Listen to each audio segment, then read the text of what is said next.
Thank you very much. Thank you very much. It's a great honor to be with the Prime Minister. We had a picture taken a little while ago, and it was so nice, I thought I'd present it to you on stage. And here's the picture. I wish I was as handsome as him, but I'm not.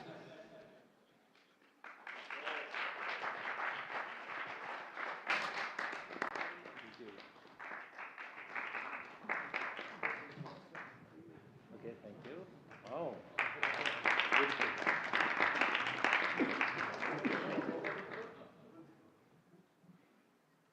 Remember that day. Thank you very much, everybody. Appreciate it. I'm delighted to welcome Japanese Prime Minister Ishiba Shigeru to the White House for the first time. And Prime Minister, it's an honor to have you with us, a great honor. Japan is a great country. Thank you very much. Japan is strong and proud. It's a nation that is home to one of the great civilizations in the history of the world. For nearly 80 years, the American-Japanese people have enjoyed a friendship like few others. We've had a great friendship across the vast ocean, and we found ourselves united by bonds of history, commerce, culture, mutual admiration, and great respect. After our meeting today, I'm confident that the cherished alliances between our two countries and others also will continue to flourish long and into the future. The military cooperation between the United States and Japan is one of our closest security partnerships, and it's one of the closest we have anywhere in the world. Our service members work together every day to defend our common interests. Japan is committed to double its defense spending by 2027 compared to my first term. They've invested a lot of money because of my first term. We worked on that very hard with Shinzo, the great Shinzo Abe. And we look forward to seeing even more so. Shinzo and I worked very, very long and hard, and those numbers are very reflective after my first term. And now they're going up very substantially based on our conversations today. In addition to being vital for our shared security, Japan is one of the top purchasers of U.S. military exports and equipment. And I'm pleased to say that this week my administration approved nearly $1 billion in foreign military sales to Tokyo. The United States is totally committed to the security of Japan. We will extend the full strength of American deterrence capabilities in defense of our friend and ally, 100%. In the years to come, the Prime Minister and I will be working closely together to maintain peace and security, and I also say peace through strength, and all over the Indo-Pacific. And to that end, we also remain committed to the effort I began in my first term to ensure safety and stability on the Korean Peninsula. Prime Minister Ishiba and I spoke long and hard about a vital economic relationship between our two countries and the continuance of that relationship. The United States and Japan trade over $300 billion in goods and services each year. Japan has invested nearly $800 billion, and that's going to go up very, very substantially in the coming months, more than any other country. And they're going to have some competition. We have a lot of people coming in and investing in the United States. I think the feeling throughout the world has never been stronger about this country. As a result of our victory in 2024, the presidential election, the Japanese investment and technology giant SoftBank announced plans to invest between $100 and $200 billion. And we have many other companies investing that number, higher than that number, some a little bit less, but we have trillions of dollars of investment pouring into our country now that you didn't have just a short while ago. Today, our teams discussed how our two nations can do even more to stay on the cutting edge of artificial intelligence, along with the quantum computing, semiconductors, and other critical technologies. And they're coming out. The problem with technology, that kind, it's obsolete in about 2 days, so we have to start all over again. Doesn't last long. We agreed to cooperate even more closely to combat the Chinese economic aggression, which is quite aggressive. I'm also pleased to announce that Japan will soon begin importing historic new shipments of clean American liquefied natural gas in record numbers. It'll be record numbers. With our Secretary of the Interior, we were talking, I think Doug is here. Hello, Doug. Please stand up, Doug. Doug Burgum, everybody. We're talking about the pipeline in Alaska, which is the closest point of major oil and gas to Japan by far, less than half the distance of any other location. We're talking about a joint venture of some type between Japan and us, having to do with Alaska oil and gas, and that's very exciting. They're very excited about it, so are we. As we deepen our economic relationship, I made clear that the United States will be conducting trade with all countries based on the principle of fairness and reciprocity. Chronic trade deficits not only undermine our economy, they really do, and we're going to get rid of the trade. We have a trade deficit with Japan of over $100 billion, but we're going to work that out, and I think very quickly, frankly. We can do it just on oil and gas. We can work it out, so we intend to do it very quickly. We both understand that. And as America welcomes new foreign investment, we also want to ensure that companies build their products and factories here in America, not simply buy the assets that we have.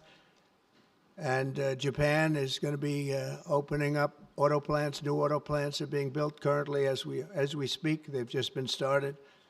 Toyota is one, and Nissan's going to be doing something very exciting about U.S. Steel. They'll be looking at an investment rather than a purchase. We didn't like the idea. U.S. Steel is a very important company to us. It was the greatest company in the world for 15 years, many years ago, 80 years ago. And we didn't want to see that leave. And it wouldn't actually leave, but the concept, psychologically not good. So they've agreed to invest heavily in U.S. Steel as opposed to own it. And that sounds very exciting. And we're going to meet with Nissan next week, the head of Nissan, very great company, and they'll work out the details. I'll help. I'll be there to mediate and arbitrate. And I had the privilege of working closely with the great Prime Minister, as you know, and you know him very well, Shinzo Abe, the longest-serving Prime Minister in Japan's history. Likewise, I expect that this Prime Minister is going to be a great one. I really believe that he's going to be a great one. I've gotten to know him for not long, but I can see what they have. He's got the qualities of greatness. He's going to do a fantastic job for Japan and for the Japanese people. And I'd like now to invite the Prime Minister to say a few words, and then we'll take some questions. Mr. Prime Minister, thank you. Thank you very much.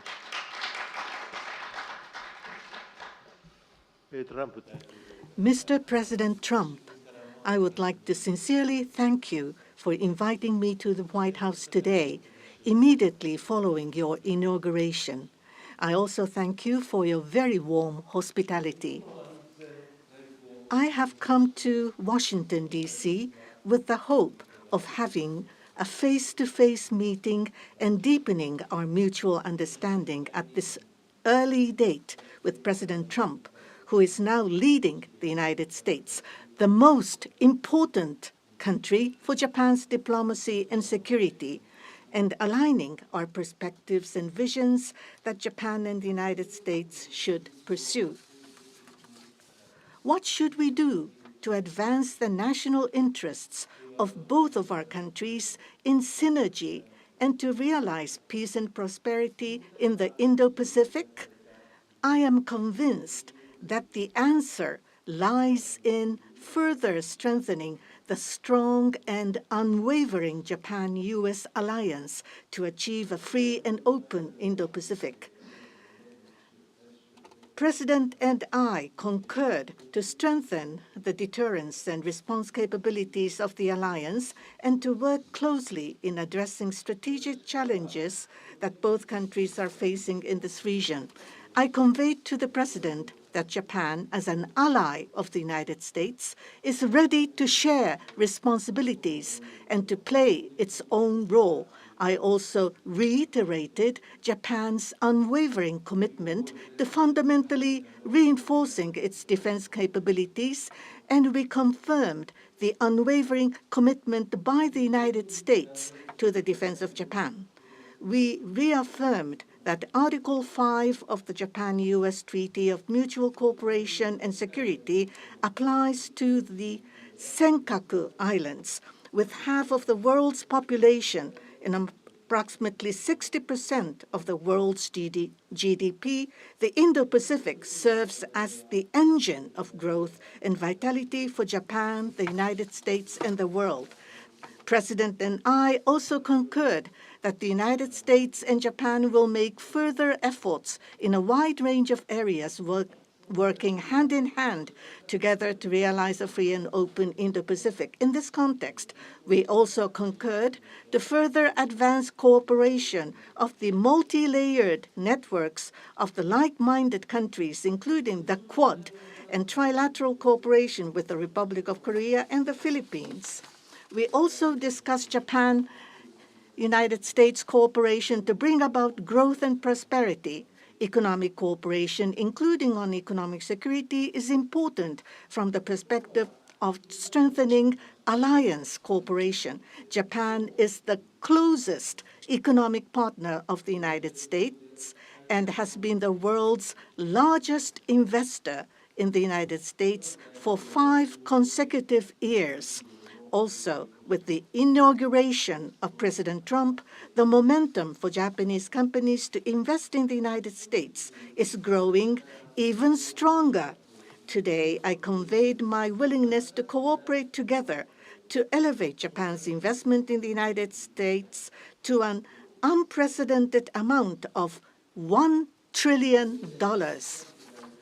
President Trump and myself also concurred to elevate the Japan-U.S. partnership to an even higher level through improving business environment and increasing bilateral investment and employment, strengthening each other's industries, leading the world in developing advanced technologies such as AI and leading-edge semiconductors, and strongly promoting efforts to harness the energy of the growing market in the Indo-Pacific region. We also confirmed that we will cooperate to strengthen energy security between the two countries, including increasing exports of United States liquefied natural gas to Japan in a mutually beneficial manner. Regarding foreign exchange, as in the first Trump administration, close discussions will continue between Japanese and the U.S. finance ministers who are experts in this field. We also held candid discussions on challenges the Indo-Pacific region is facing. We confirmed that we are resolved not to allow unilateral attempts to change the status quo by force or coercion, and to oppose such attempts in the East and South China Seas in order to fully defend a free and open Indo-Pacific.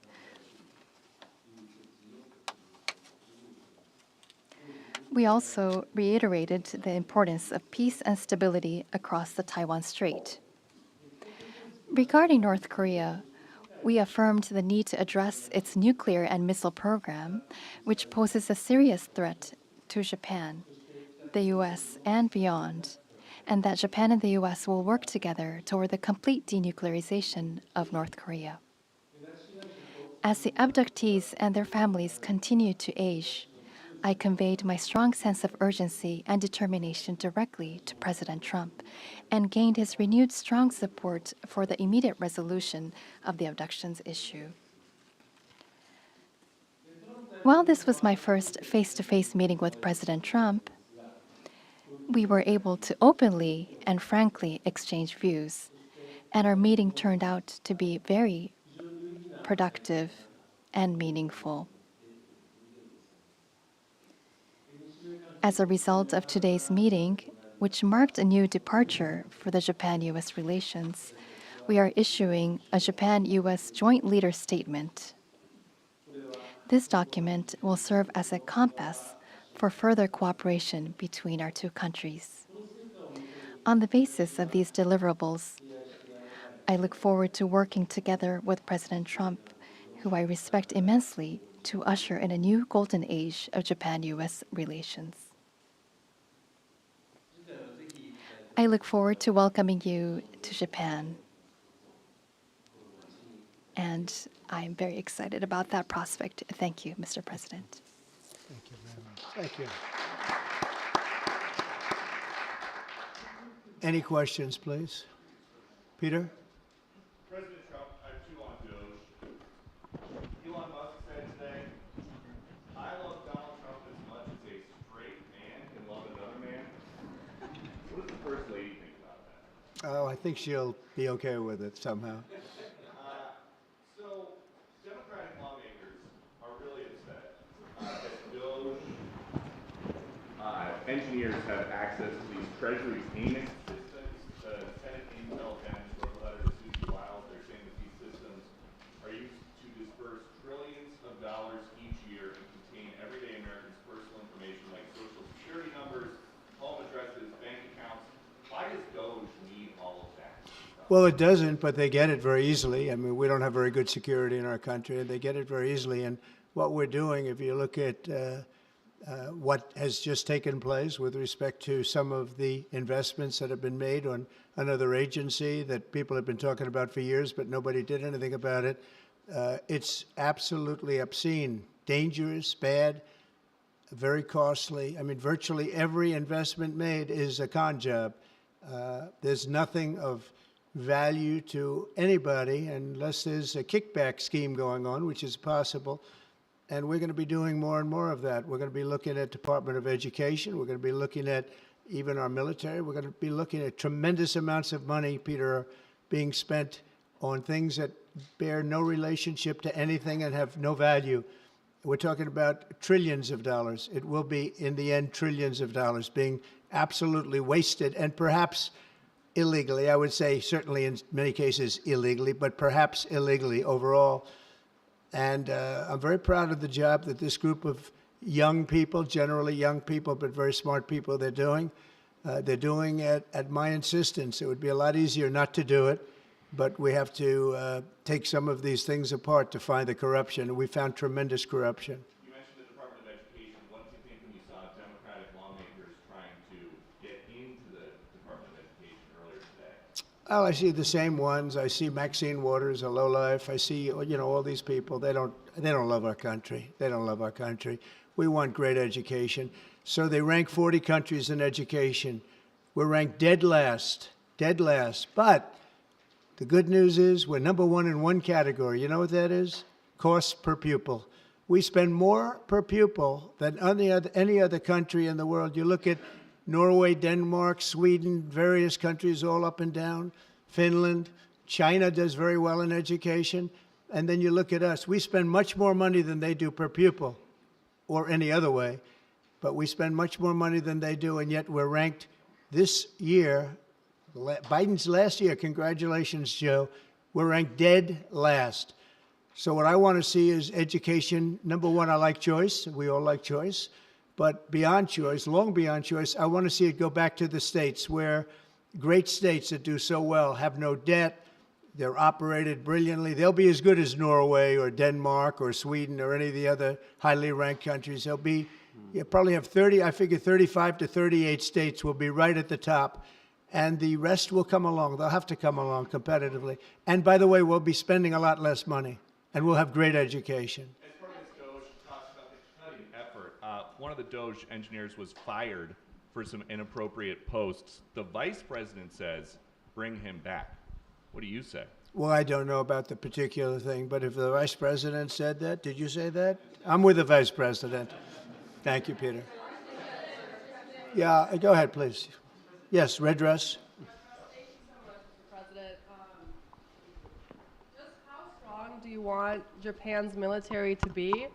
And do you specifically hope that their increased military spending will deter China and North Korea? What did you talk about that today? Well, I want our military to be the strongest. I also don't mind spending so much money on the military because we build it here. It's made in the USA, all made in the USA. We have, I rebuilt our military during my first term.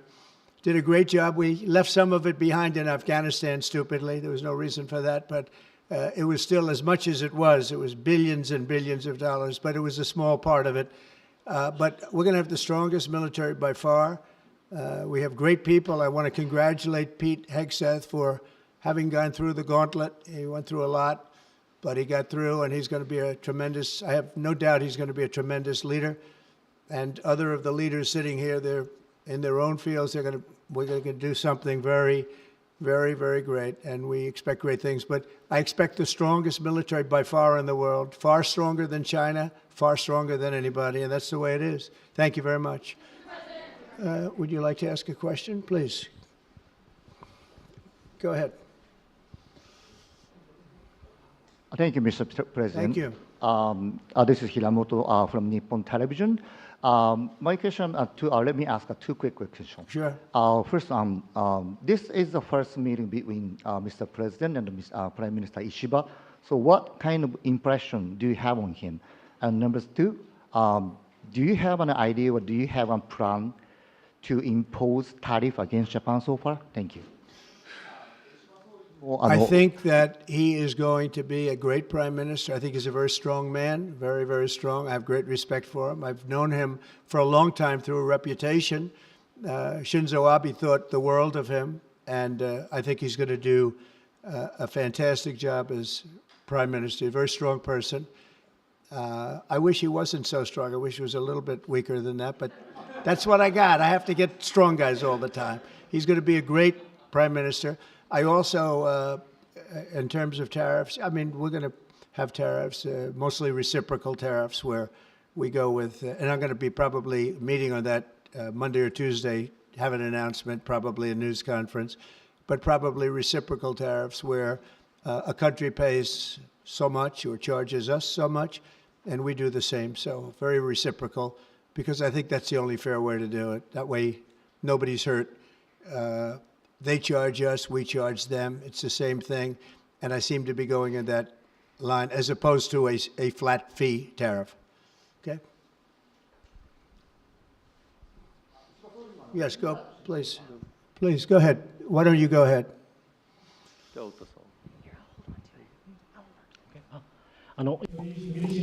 This is Ota from Yomiuri Shimbun newspaper. I have a question for Prime Minister Ishiba. So this is your very first summit meeting. What was your impression of President Trump? Were you able to build a good relationship of trust and confidence? In Northeast Asia, there are many challenges, China, North Korea, and so forth. And with President Trump, what did you appeal to him, and what kind of understanding were you able to obtain? On the economic field, there is the acquisition of U.S. Steel, by Nippon Steel, and there are expansion of import of LNG. What were the communication discussion did you have with President Trump? For the $1 trillion of investment from Japan to investment, what was his reaction? What about your communication on tariff front? This is the first time that I met with President Trump in person. So this was the first time meeting face to face. But for many, many years, I have watched him on television. So it was quite I was so excited to see such a celebrity on television, to see in person. On television, he is frightening. And he has a very strong personality. But when I met with him, actually, he was very sincere and very powerful and with strong will for the United States as for the whole world. I was able to feel that. This is not the sort of polishing or trying to suck up to him. For the world peace and for the regional stability that both of our countries need to play our role and make our endeavors and responsibility. As for the increase of our defense expenditures, it is not that we are told by the United States to do so. Japan, on our own decision, and on our own responsibility, we need to increase our defense expenditures. But of course, we need to communicate and consult with the United States. But the responsibility is with Japan, and the decision is with Japan. Now, on the tariffs, that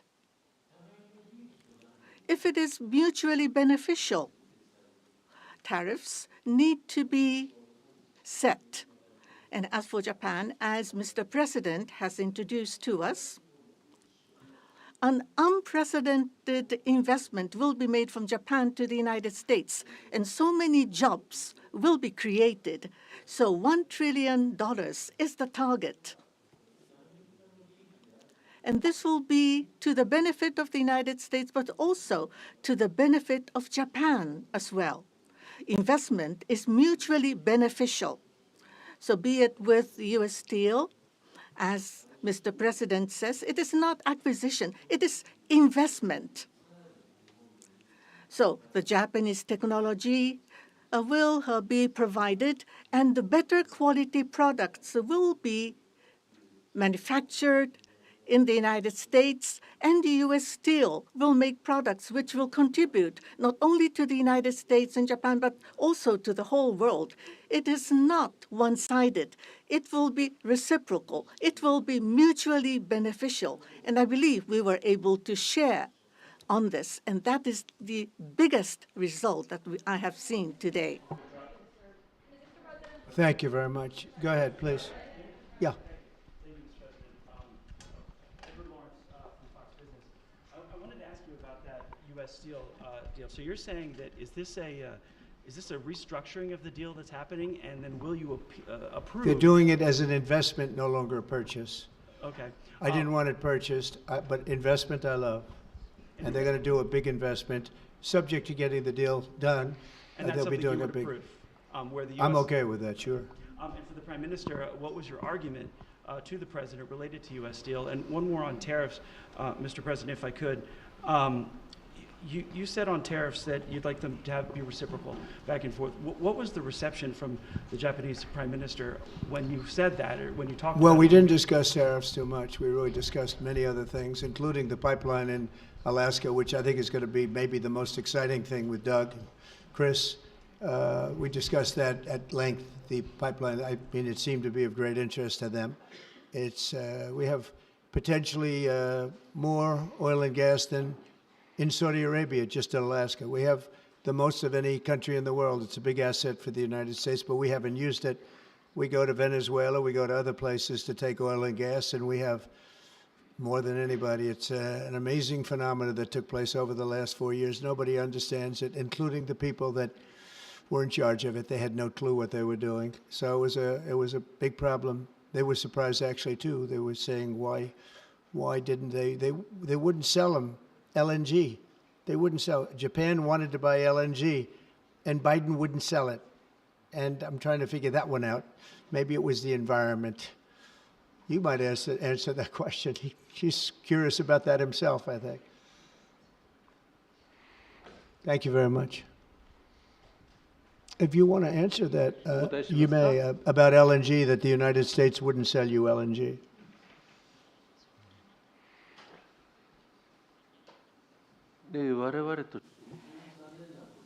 That was a really unfortunate thing, but the current administration, the previous administration was not allowing the LNG to be exported to us. I believe that President Trump, on the day of his inauguration, allowed us to resume this importing. I think this is something that is really wonderful for us. And as the country of Japan, we are interested in importing not just LNG, but also bioethanol, ammonia, and other resources at a stable price, a reasonable price from the United States. And we also want to improve the trade deficit that the U.S. has towards Japan.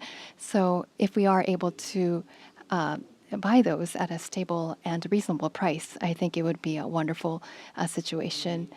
And for that, I am very appreciative to President Trump.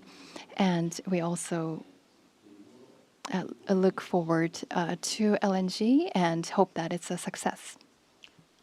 I want to just say that on the ethanol, Iowa is going to be very happy. All of the Nebraska, all of our farm states are going to be very happy. They want ethanol. and we'll be able to provide it. So our farmers, who I like and they like me, I think they're going to be very, very happy. We've opened the sale of LNG immediately. Actually, we did it a few days ago. And China, right now, not only China, everybody wants to buy it. We have more than anybody, and they're all buying it. But Japan, in particular, we're very happy that they're going to start immediately, and we can supply it to the world. But we're supplying it to Japan, and they're going to always be right up in the front of the line. Yeah, go ahead, please. Go ahead. Thank you so much. And Mr. Prime Minister, I have a question for you as well, but Mr. President, I'll start with you. Well, quickly, to follow up on what Peter was asking, have you directed Elon Musk to review Pentagon spending, given it's the biggest discretionary spending Yes, I in the have federal Pentagon, budget? education, just about everything. We're going to go through everything, just as it was so bad with what we just went through with this horrible situation we just went through. And I guess 97% of the people have been dismissed. It was very, very unfortunate. You're not going to find anything like that, but you're going to find a lot. And I've instructed him to go check out education, to check out the Pentagon, which is the military. And, sadly, you'll find some things that are pretty bad. But I don't think proportionally you're going to see anything like we just saw. FBI has turned over a list to the Justice Department of the FBI agents who worked on the January 6 rioters cases. Are you planning to fire the FBI agents who worked on those investigations? No, but I'll fire some of them because some of them were corrupt. I have no doubt about that. I got to know a lot about that business, that world. I got to know a lot about that world, and we had some corrupt agents, and those people are gone, or they will be gone, and it'll be done quickly and very surgically.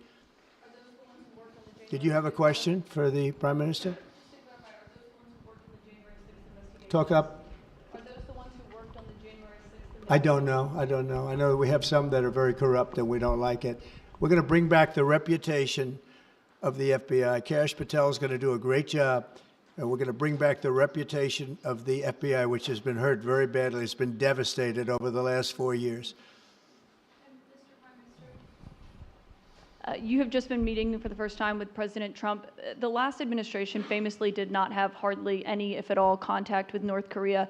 President Trump certainly did the last time he was in office. Would you like to see him resume that contact and also that in-person meeting that he had with the North Korean leader, Kim Jong-un?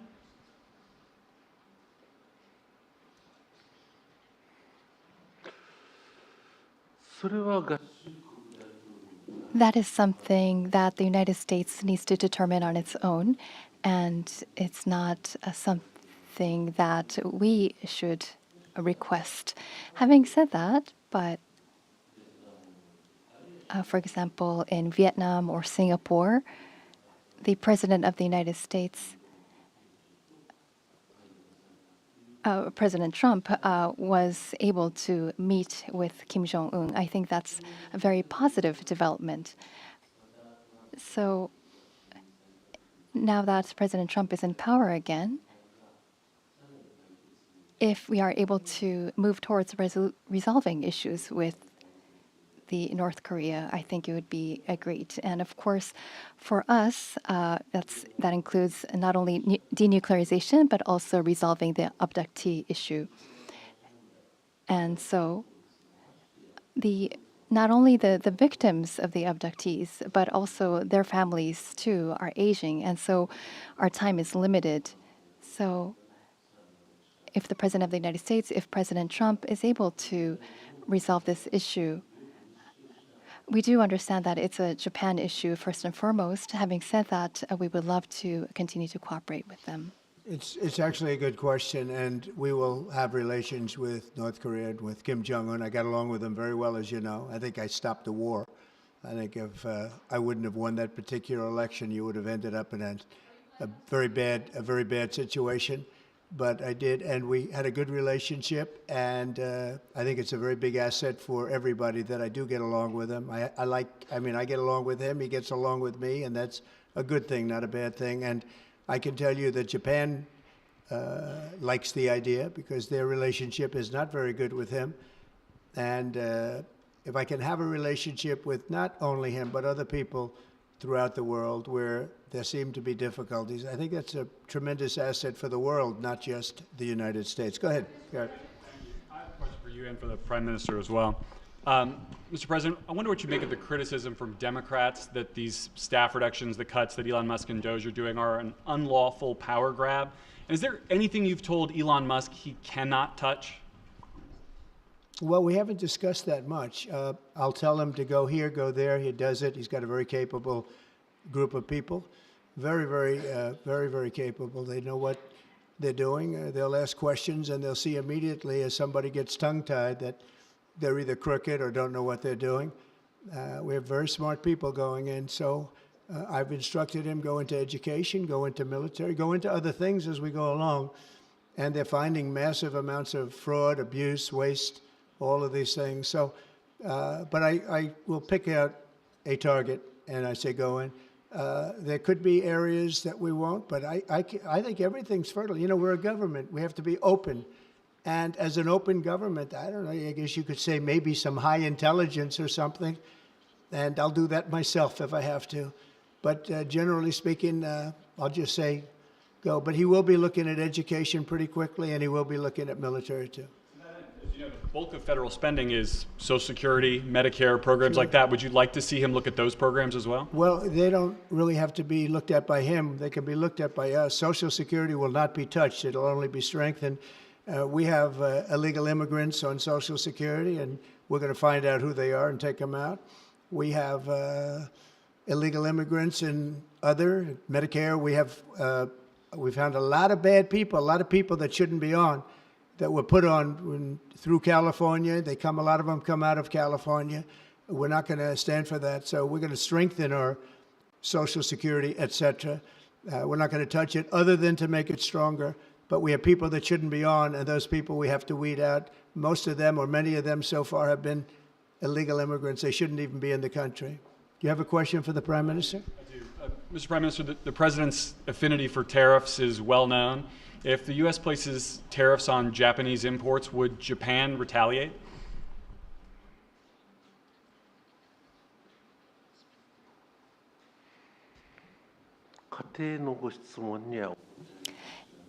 I am unable to respond to a theoretical question. That's the official answer that we have. That's a very good answer. Very good answer. Wow. That's very good. He knows what he's doing. Thank you very much, everybody. Thank you. Thank you.